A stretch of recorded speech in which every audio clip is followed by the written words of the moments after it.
कान्हा जी, वही धुन बजाइए ना जो आपने कालिया नाग पर विजय के बाद उस पर नृत्य करते हुए बजाई थी। मुझे वो धुन ना सच्ची बहुत पसंद है। श्री राधे ने कान्हा जी से आग्रह किया। कान्हा ने अपनी पसंदीदा धुन मुरली पर बजाना प्रारंभ कर दिया। वो धुन जिसमें संपूर्ण ब्रह्मांड को मोहित करने की सामर्थ्य है। यद्यपि सूर्य देव तो कुछ समय पूर्व ही अस्त हो चुके हैं, लेकिन आकाश में उनकी लालिमा अभी भी शेष है। चिड़िया भी वन को प्रस्थान कर चुकी है और अब तो यमुना जी भी कृष्ण की मुरली के लय के साथ साथ बहने लगी और कुछ ही समय में वृक्षों के पत्ते, बगिया के फूल, आकाश के तारे और स्वयं श्री राधे कृष्णा की धुन पर नृत्य करने लगे। राधा रानी सब कुछ भूलकर कृष्णा के संगीत में आत्मसात हो गईं। वो कान्हा के जादू में पूरी तरह खो गईं और अपने आप को उन्होंने कृष्ण प्रेम से भरपूर पाया। नाचते नाचते वो अचानक बेहोश होकर गिर गईं और जब वे जागीं तो वहां कुछ भी नहीं था। ना कोई धुन, ना मुरली, ना वृक्ष, ना तारे और ना ही यमुना नदी।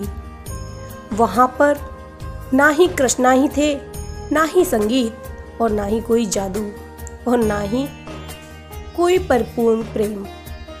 राधे ने काले आकाश की ओर देखकर कहा, हे कान्हा, आप मुझे अपने साथ ब्याह कर क्यों नहीं ले गए? आखिर क्यों? क्या आप मुझसे प्रेम नहीं करते? कुछ देर के गहरे सन्नाटे के बाद अचानक ही कृष्णा जी राधा के सन्मुख प्रकट हो गए।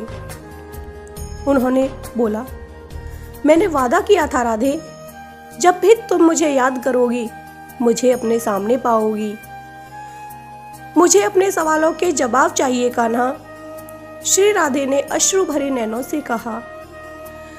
कान्हा ने राधे के कमल जैसे हाथों को पकड़ा और 7 सालों बाद भी वही जादुई स्पर्श महसूस किया और फिर उन्होंने बोलना प्रारंभ कर दिया। प्रेम करने और विवाह करने में बहुत अंतर है राधे, इन दोनों में कोई संबंध नहीं। श्री राधे ने ये वचन पहले कभी नहीं सुने थे। वो बहुत आश्चर्यचकित होकर बोली, ये क्या कहते हो सांवरे? जिससे हम प्रेम करते हैं उसी से विवाह भी तो करते हैं ना? कृष्णा ने एक मधुर मुस्कान दी और बोले, मेरा भरोसा करो राधे, प्रेम तो केवल एक मार्ग है, एक पथ है, त्याग का पथ, आजादी का पथ, प्रतीक्षा का पथ, तेज धड़कनों का पथ, जुदाई का पथ।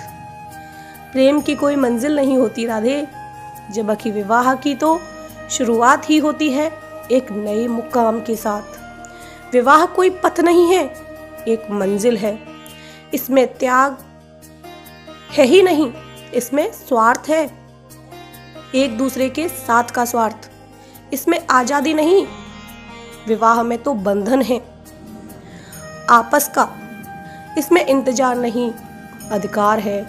इसमें ना तो आंखों का मिलना ही है, ना ही दिलों का तेज धड़कना। और फिर इसमें विरह का आनंद भी तो नहीं है राधे। कभी न खत्म होने वाली राह, त्याग, इंतजार, विरह, इसमें कैसा आनंद मेरे कृष्णा, जब हमारा प्रियतम हमारे साथ ही ना हो? श्री राधे ने बहुत ही आश्चर्य के साथ पूछा।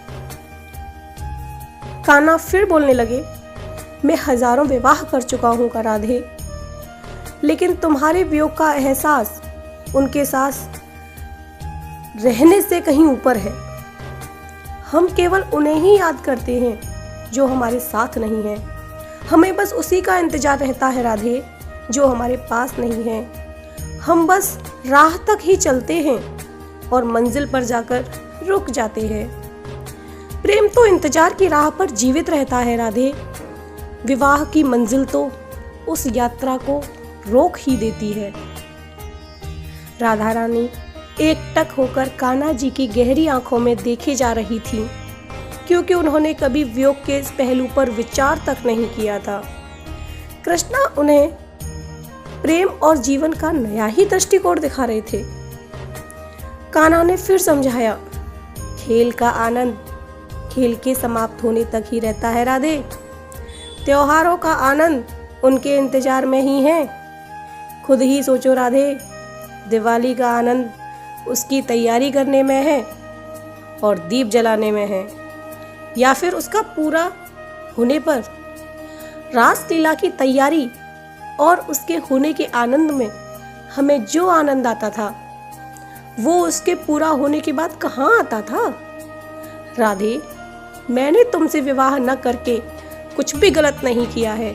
मैंने तुम्हें धोखा नहीं दिया है। मैंने तुम्हारा दिल भी नहीं तोड़ा है राधे। मैंने तो हमारे प्रेम को हमारी आंखों के इंतजार में सदैव के लिए अमर कर दिया है। तुमसे दूर होकर हमेशा के लिए हमारे प्रेम को शाश्वत कर दिया है। चिड़िया और गायों की आवाज ने राधे का ध्यान तोड़ा। यमुना पार से सूरज निकल रहा है। रात्रि बीत चुकी है। कृष्णा अदृश्य हो चुके हैं और अब राधा रानी के हृदय में कोई प्रश्न शेष नहीं। जय श्री राधे।